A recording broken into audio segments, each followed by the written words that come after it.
Hi students, good evening to all of you and welcome to my channel. Students, today's topic is placentation in man. First of all, I have to told you what is placentation.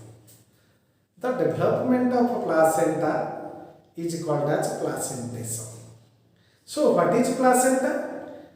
Placenta is a temporary association. It is a temporary connection between mother and fetus for exchange of materials. So it is a temporary association between mother and fetus for exchange of materials. Students, it is told that temporary association, as it temporarily associates with that fetus and mother, then it is removed out from the uterus after birth of a baby, 10 to 20 minutes after parturition. That is why it is called as temporary association between that mother and fetus. So this structure makes temporary association between that mother and fetus for exchange of materials.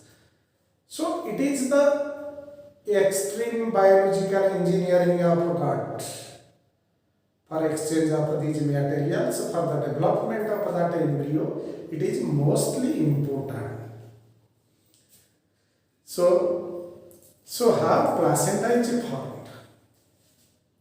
So students, first of all, the chorion, that is the extra embryonic membrane that I have already discussed in my previous video, the extra embryonic membranes. Out of that extra embryonic membranes, chorion is the important one or outermost extra embryonic membrane which protect the embryo as well as additional membranes. And its important function is to form that placenta. So during formation of placenta, along with that allantois, it form that placenta, the temporary association. So the chorionic villi, the chorion bring about formation of finger-like projections, that is called as chorionic villi.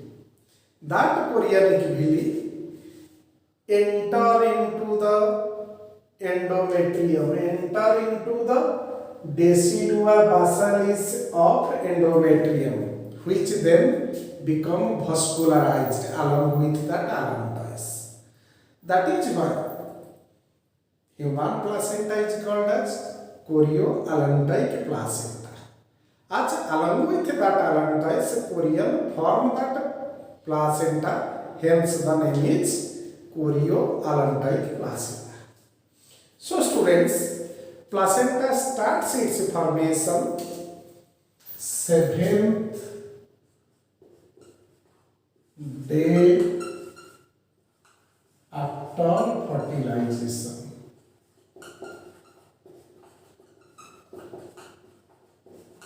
So students, placenta starts its formation 7th day after fertilization. During fertilization, the zygote is formed.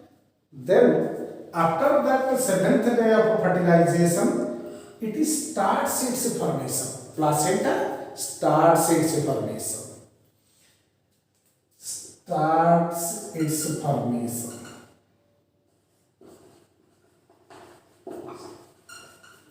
Then it has completed or fully formed 10th week of gestation. So the formation of placenta is completed. It starts from 7th day after fertilization and fully formed or completed its structure 10th week of gestation. Then it has removed out from the uterus 10 to 20 minutes after parturition. So after delivery or after childbirth, the scientific term used for childbirth is parturition, and after that 10 to 20 minutes of parturition, that placenta removed out from the uterus. So during its removal, it bring about to rupturing of blood vessels that connected with that uterus. So bleeding occurs during that time, and as placenta removed out from the uterus after birth of a baby during parturition 10 to 20 minutes, so such type of placenta is called as a deciduate placenta. It remains there for a stipulated time period in the uterine wall, but it has removed out just 20 to 10 to 20 minutes after parturition. So this is all about that formation of placenta, but the important facts are human placenta is formed of 6 layers of tissue, and out of that 6 layers, 3 layers come from maternal side and another 3 layer coming from that fetal side. As a placenta is formed of 6 layers of tissue, 6 layers of tissue get involved to form that placenta. 3 layers derived from mother side or maternal side. These 3 layers are maternal tissue, and another 3 layers fetal tissue. So out of that 6 layers of tissue, 3 layers are derived from that maternal side, from mother side, and another 3 layer coming from that fetal side. So the 3 layers that come out from the maternal side, they are uterine epithelium,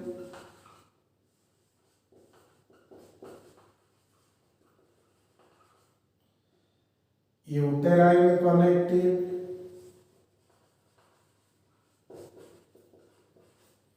and endothelium of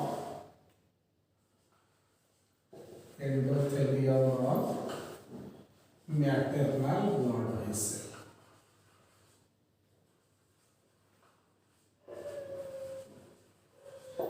And another 3 layers that come out from the fetus, they are, first one is chorionic epithelium, chorionic connective, and endothelium of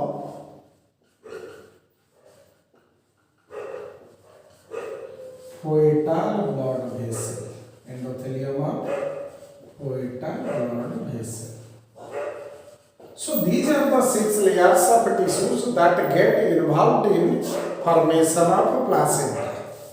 So students, the 3 layers of tissue that are derived from maternal side get aeroed. The trophoblast cell get digested that 3 layers of tissue that come out from the maternal side. So the blood vessel and fetus. So students, the 3 layers that come out from maternal side get digested by the trophoblast cell. So the endothelium and endothelium of that chorionic fetal blood vessel and placenta, they float or they bath on blood. That is why human placenta is called as hemochorial placenta. As placenta is formed chorion along with that allantois, it is called as chorioallantoic placenta. It is called as chorioallantoic placenta. And as the placenta and the blood vessels, they come in contact with maternal blood, it is bath and maternal blood. That is why such type of placenta is called as hemochorial placenta. Hemochorial placenta. So by such way, placenta is formed. So students, another structure is there. There is a cord-like structure which communicates in between that placenta and fetus. That cord is called as umbilical cord. Here, this is the umbilical cord, which is formed by two umbilical arteries and one umbilical vein. The umbilical artery carry that deoxygenated blood, but the umbilical vein carries the oxygenated blood. And umbilical cord is the lifeline of fetus. It makes the connection between that placenta and the fetus. So for exchange of materials, it is responsible there. And it is cut out after birth of a baby. And the degenerated part of that umbilical cord appears as a navel. So this is all about that formation of a placenta. Now I am going to discuss about its function. There are some important functions which are performed by this wonderful engineering work done by God. So the functions are, here I am going to discuss. They are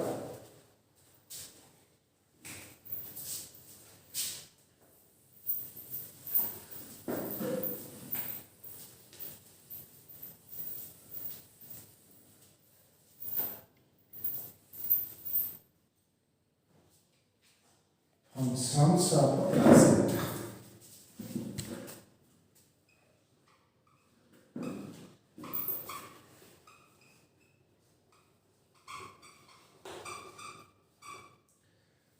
Placenta performs like that of intestine, lungs, kidney, and it also forms the storage of food materials. The first important function is it helps in nutrition. Placenta functions in nutrition. It helps in nutrition as the complex protein food materials get digested by that trophoblast cells, then supplied to that of fetus. So it helps in digestion as it exchanges that food materials from the maternal blood to that of fetus. So it performs the work of that nutrition. So it helps in nutrition by exchange food materials from mothers to that of fetus. Second one is digestion. Students, placenta help in digestion. Placenta help in digestion as the complex protein materials get digested by the trophoblast cells, then supplied to that of fetus. So it also help in digestion. Third function is storage. Students, placenta stores that glycogen. Glucose get converted into glycogen and glycogen stores in placenta, which for future use. During emergency, during its requirement by the fetus, it will be used, and during that time the glycogen get converted into glucose. Next one is excretion. Next important function of placenta is excretion. As you know, students, the removal of metabolic wastes from the body to outside is called as excretion, and here placenta also perform like that of kidney, and kidney is the excretory organ. So placenta performs like that of kidney and help in excretion. It eliminates that metabolic wastes, the nitrogenous wastes. That is why it is called as kidney, temporary kidney. Next one is endocrine gland. Students, placenta functions as an endocrine gland.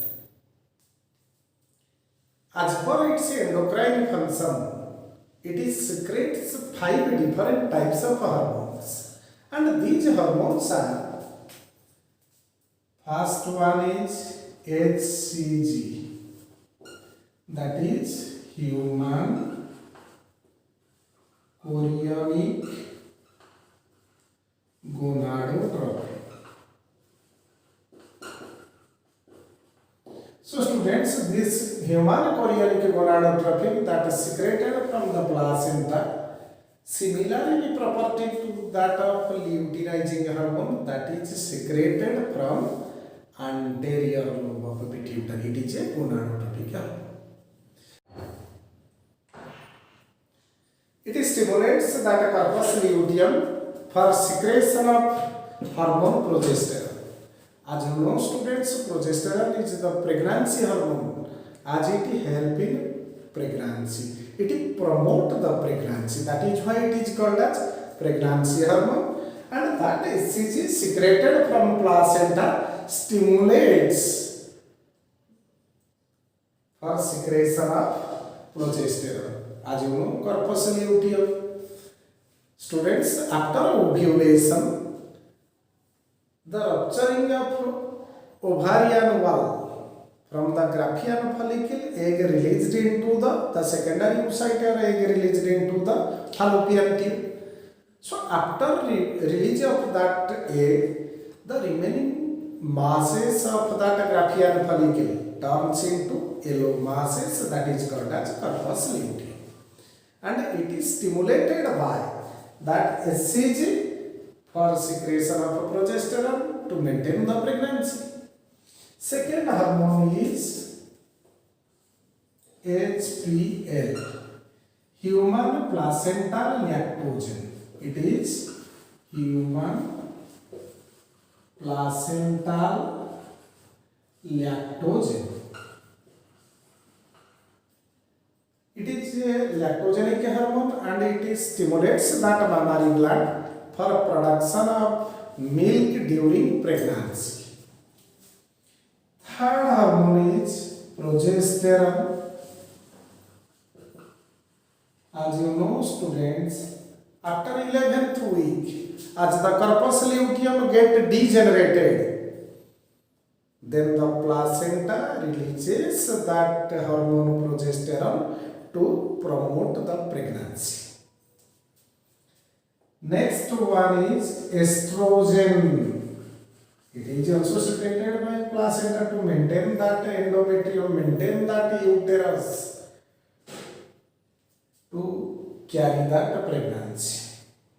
And last but not least, that next hormone is relaxin, which is secreted from placenta and relaxes that uterine wall, relaxes that cervical canal, birth canal during parturition for easy childbirth. It also relaxes that pubic symphysis, so easy childbirth can occur. So students, once again I am telling you, placentation is the development of placenta in human, that is called as placentation. And placenta is the wonderful engineering of God which makes close association, temporary association between that mother and fetus for exchange of materials. And it has formed, as I have discussed earlier, and after its formation it performs important functions like that of kidney, intestine, as well as it helps in storage, and it is also an important temporary endocrine gland. As it get removed out from the uterine wall 10 to 20 minutes after parturition. So it is a temporary endocrine gland during pregnancy and it is helpful in a pregnancy. So students, this is all about that placenta and its function. Thank you.